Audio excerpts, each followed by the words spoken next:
Et il s'agit donc de déterminer les équations d'état. Donc, par définition, la première équation d'état qui donne la température, c'est dE ds. Et donc, c'est immédiat, on trouve que c'est 3K S carré sur NV. Alors, tant qu'à faire, on va aussi exprimer ces équations d'état en fonction des grandeurs molaires, puisque les équations d'état, ce sont les variables définies par les équations d'état, ce sont des grandeurs homogènes d'ordre 0, c'est-à-dire qu'on doit pouvoir faire disparaître le nombre de moles des équations d'état. Et en effet, si on divise le numérateur par n au carré, on obtient l'entropie molaire, petit s, et on divise en même temps le dénominateur par n carré, et il va nous rester petit v. Donc on voit que voilà, la température peut s'exprimer en fonction des grandeurs molaires S et V. La pression, moins dE dV, ça sera plus K S au cube sur NV carré, qui peut aussi s'écrire en fonction des grandeurs molaires uniquement, c'est-à-dire K petit s au cube sur V au carré. Et enfin, le potentiel chimique, qui est dE/dN, ça sera moins Ks au cube sur N carré V, qui peut encore s'écrire moins K petit s au cube sur V.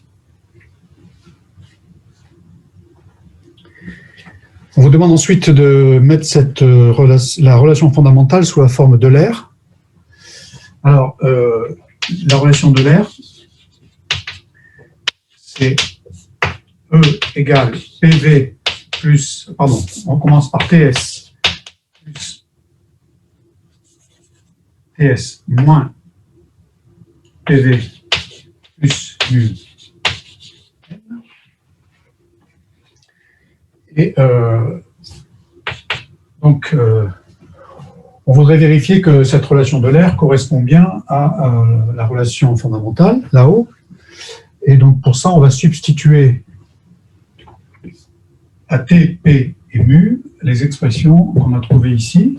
Donc, la première, ça va faire 3K S au carré sur V fois S moins P qui est K S au cube sur V carré fois V, et puis moins, alors au plus, parenthèse, moins, K S au cube sur petit v fois N. Et alors là, il serait plus judicieux de conserver les grandeurs extensives parce qu'on veut retomber sur une équation, sur une relation fondamentale qui fait intervenir les grandeurs extensives. Donc plutôt que mettre ici petit s carré sur nv carré, on va garder s carré sur nv. Ici, on va garder s au cube sur n v carré et ici s au cube sur n carré v. Alors vous voyez que on va trouver partout le groupement s au cube sur nv, s au cube sur nv, s au cube sur nv, et le facteur, ça sera 3k pour le premier, ensuite moins k pour le deuxième, moins k pour le troisième, fois donc s au cube sur nv, et on trouve bien k s au cube sur nv. Voilà, bon, donc il n'y a pas de surprise à retrouver ce résultat, hein. C'était nécessaire, puisque la relation de l'air est bien sûr cohérente avec la définition des équations d'état et celle de la relation fondamentale. Il s'agit ici de faire simplement une vérification. Alors ensuite, la question suivante, Il n'y a pas de question par rapport à ce que je viens de faire.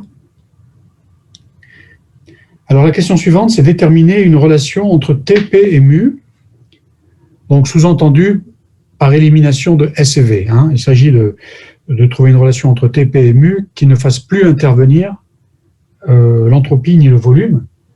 Alors, comment faire ça?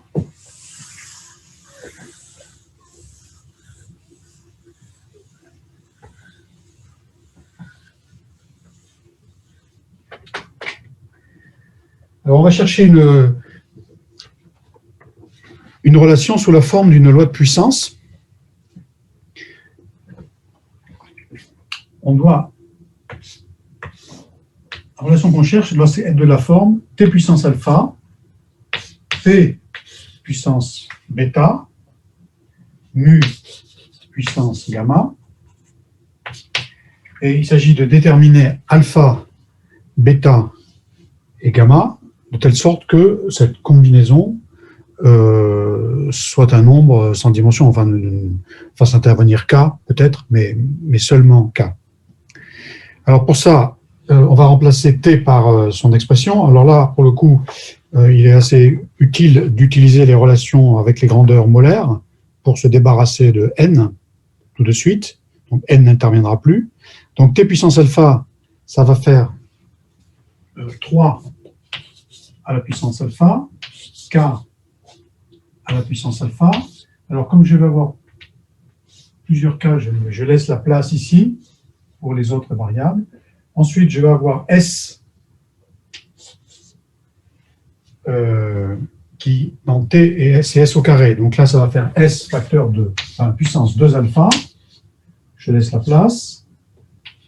V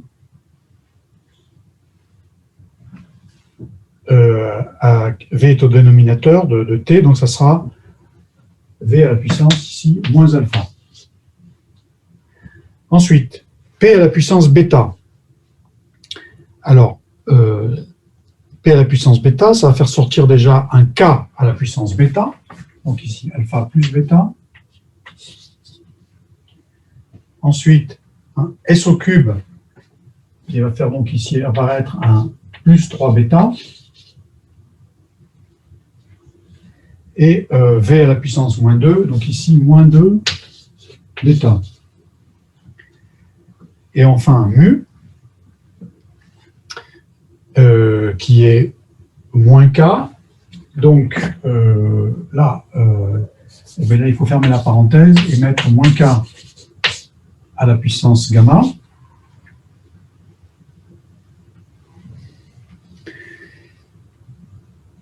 Ensuite, on aura S au cube, c'est-à-dire ici, il faut ajouter plus 3 gamma.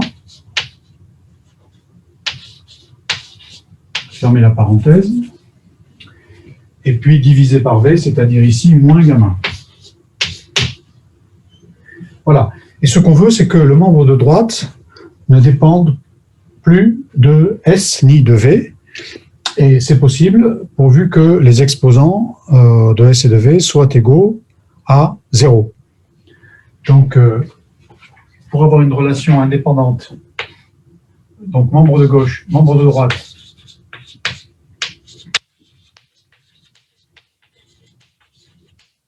indépendant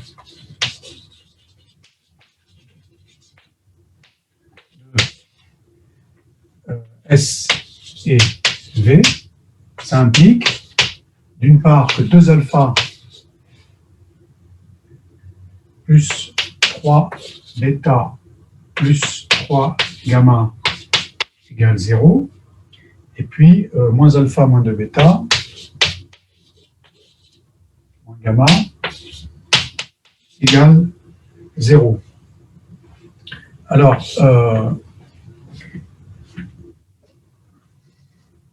on voit qu'on a 2 équations et 3 inconnues. Donc, bon, a priori, ces 2 équations déjà sont indépendantes. L'une n'est pas la combinaison de l'autre. Mais vous voyez qu'il va rester un degré de liberté. Ces 2 équations ne définissent pas alpha, bêta, gamma de façon univoque. Alors, est-ce que vous comprenez pourquoi? On va trouver ici plusieurs solutions.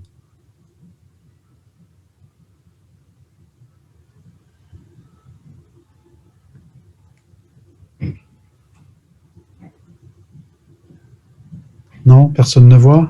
En fait, on a trois inconnus pour deux équations. Donc, il y aura une inconnue qui sera un paramètre. Donc, en fait, tout Voilà, dépendra. qu'on peut fixer arbitrairement. Mais alors pourquoi, à quoi ça correspond le fait qu'on puisse fixer un paramètre arbitrairement? C'est pas parce que il y a une dépendance entre S et V ou quelque chose comme ça. Il n'y a pas une histoire. Non. Imaginez qu'on trouve un jeu de paramètres, allez, disons alpha égale bêta égale 1. Imaginez que ce soit ça la solution. Égale gamma égale 1. Et, mais si égale, donc t à la puissance 1, p à la puissance 1, mu à la puissance 1 égale une constante. Si vous élevez tout ça au carré, c'est encore une solution. Donc t au carré, p au carré, mu au carré est aussi une solution. Donc vous voyez que tout dépend donc de... Enfin, les coefficients alpha, bêta, gamma sont définis à une constante multiplicative près, qui elle est arbitraire, qui va se retrouver ensuite dans le second membre. Donc on va pouvoir arbitrairement fixer un des paramètres. Alors ici, si on élimine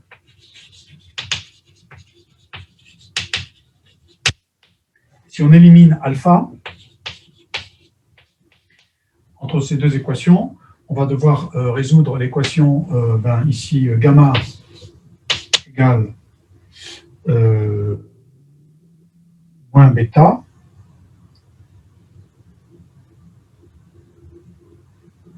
Pourquoi j'ai mis plus? Moi, j'ai une erreur là, dans mon corrigé. Donc c'est gamma égale moins bêta.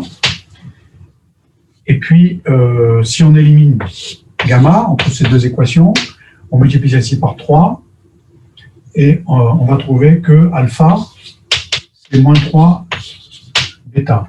D'accord? Je vérifie que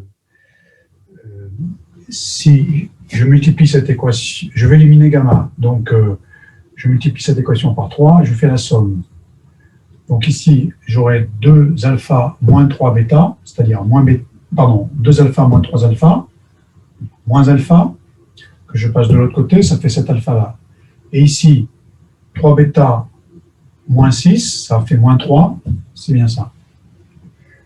Et là, eh bien, je peux fixer bêta. Par exemple, je peux prendre bêta égale 1. Alors, non, pour avoir des coefficients positifs autant que possible, on va plutôt choisir bêta égale moins 1. Donc, si on choisit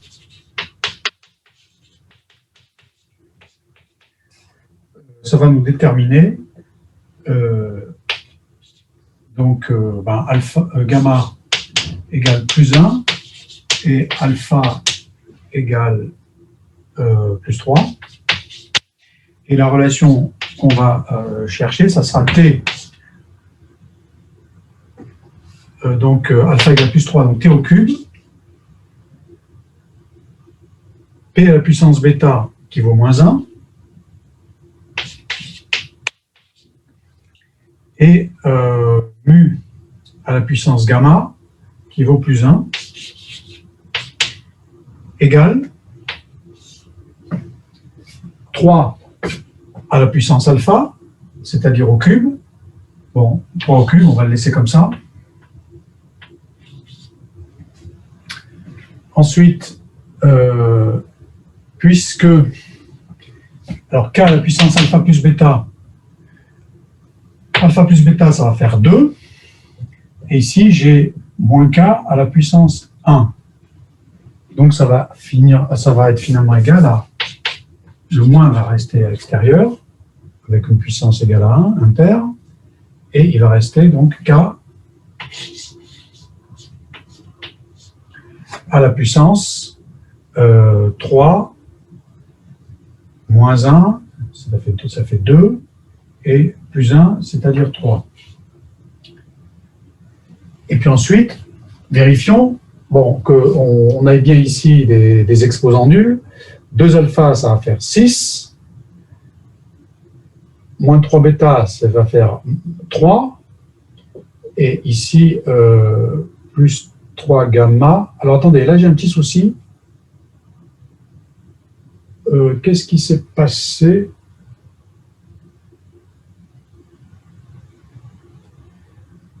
parce que j'ai une différence avec mon... Monsieur, vous avez mis gamma égale moins bêta, alors que gamma égale bêta. Merci. Merci.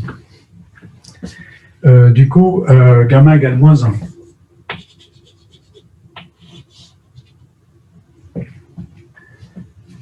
Et du coup, donc gamma égale moins 1. Donc ici, alpha 3 plus bêta, ça va faire 2. Le signe moins, c'est moins 1 à la puissance moins 1, ça fait moins 1, ça ne change pas. Et donc j'ai dit 3 moins 1, ça fait 2. Et 2 moins 1, ça fait 1. 3 à la puissance k. Bon, du coup, merci, j'ai retrouvé mes notes de corriger. Et donc ici, on vérifie que 2 alpha, 6, plus 3 bêta, moins 3 égale 3. Et ici, moins 3 égale 0, ça marche bien. Et puis, l'autre équation est bien satisfaite également. Voilà donc finalement la relation cherchée. Voyez-vous qu'on a trouvé une relation entre TP et mu indépendante de S et de V.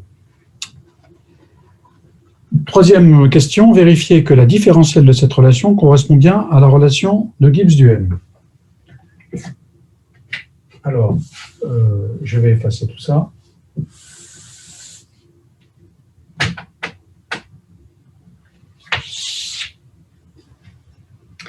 Donc, calculons la différentielle de la relation mise sous cette forme-là.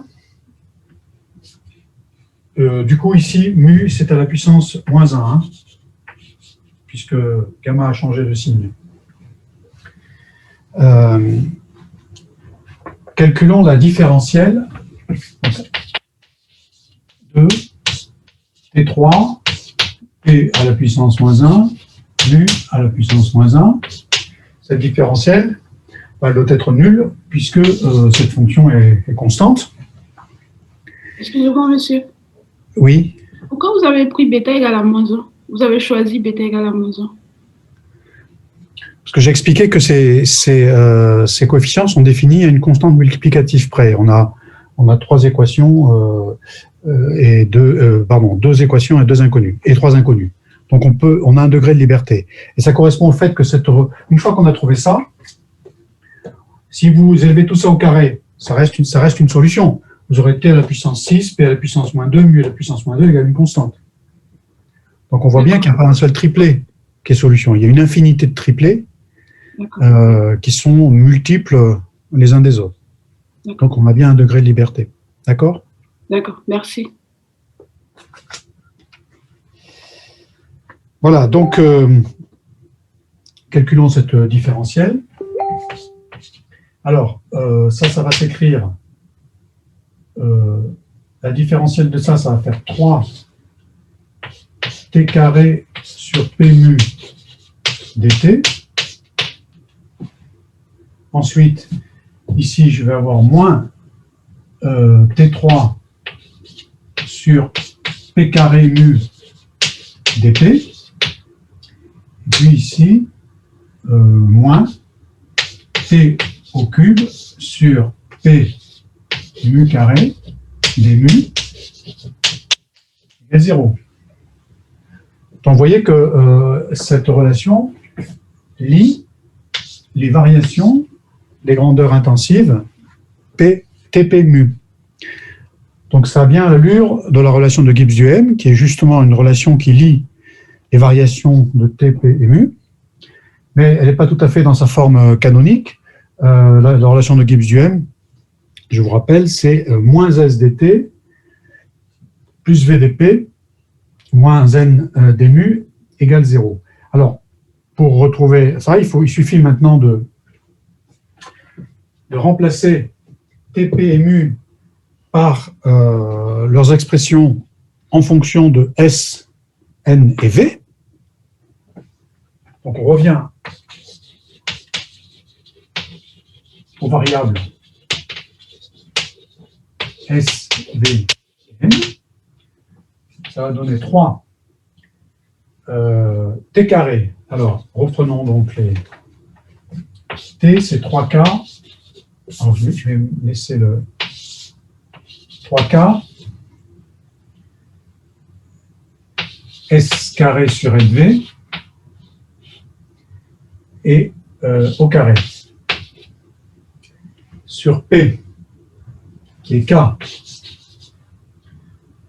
s3 sur nv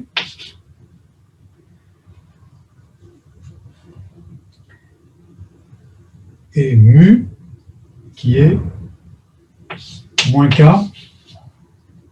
S3 sur n carré V.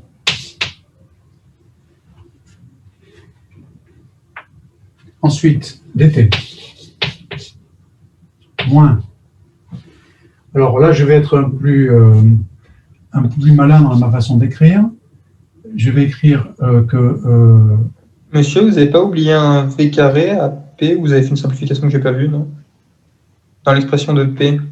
Où est-ce que j'ai oublié quelque chose? Là, juste dénominateur KS cube sur NV, c'est pas NV carré? L'expression de P? Oui, sur NV carré, oui, tout à fait. Donc c'est ici. NV carré. Oui, merci.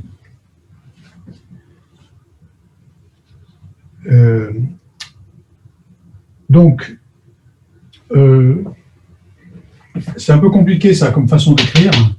Alors je vais l'écrire un peu différemment. Je vais garder.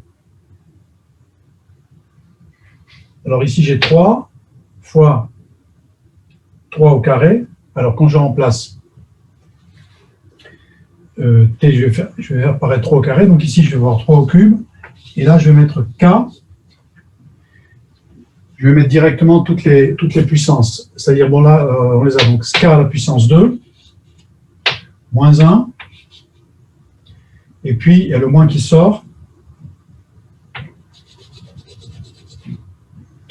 et moins 1 encore. Ensuite, j'ai s à la puissance 4, moins 3, moins 3. V à la puissance moins 2, plus 2, plus 1. Et puis N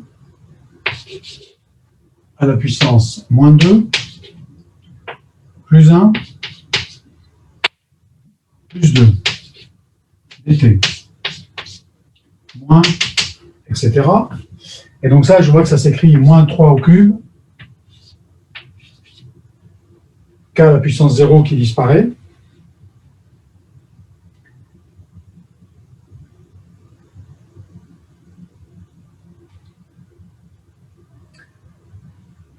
V, alors S à la puissance moins 2, donc il va être au dénominateur, on va mettre S carré au dénominateur, bon, on va laisser S à la puissance moins 2, V à la puissance plus 1, et N à la puissance plus 1, dt.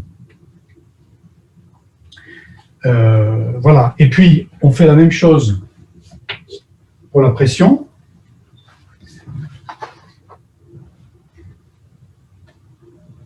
Et bon, je vous laisse écrire les expressions équivalentes pour la pression. Et on voit ici que si je veux faire apparaître S, il faut diviser ce terme par 3 au cube NV S à la puissance moins 3. Je divise par S à la puissance moins 3 pour faire finalement apparaître S. Donc, après division par 3 au cube NV sur S au cube, eh bien, je vais faire apparaître moins S dt. Alors, tout ça, c'est égal à 0, hein, moins, etc. égale 0. C'était aussi égal à 0.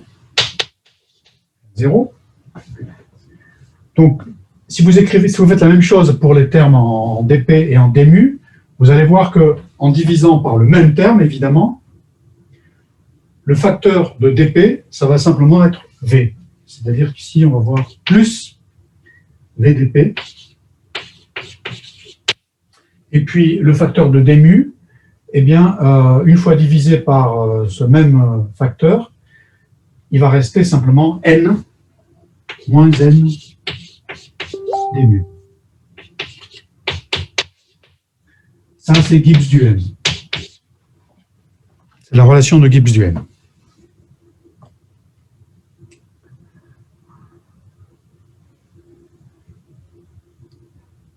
Voilà. Encore une fois, ce n'est pas une surprise. On doit retrouver ça. Si on ne trouve pas ça, c'est qu'on a fait une erreur de calcul quelque part. On doit retrouver ça. Simplement, voilà, dans cet exercice, c'est une manipulation de ces équations d'état, relation de l'air, relation de Gibbs du m, pour vous familiariser un peu avec tout ça. Bien. Ainsi s'achève le premier exercice. Je vous propose donc de passer au suivant, qui est l'exercice de 4.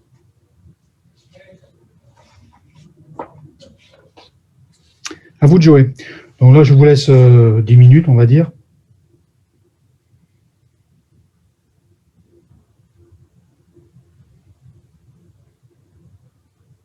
Je vous laisse un quart d'heure, allez, pour vous permettre de travailler tranquillement.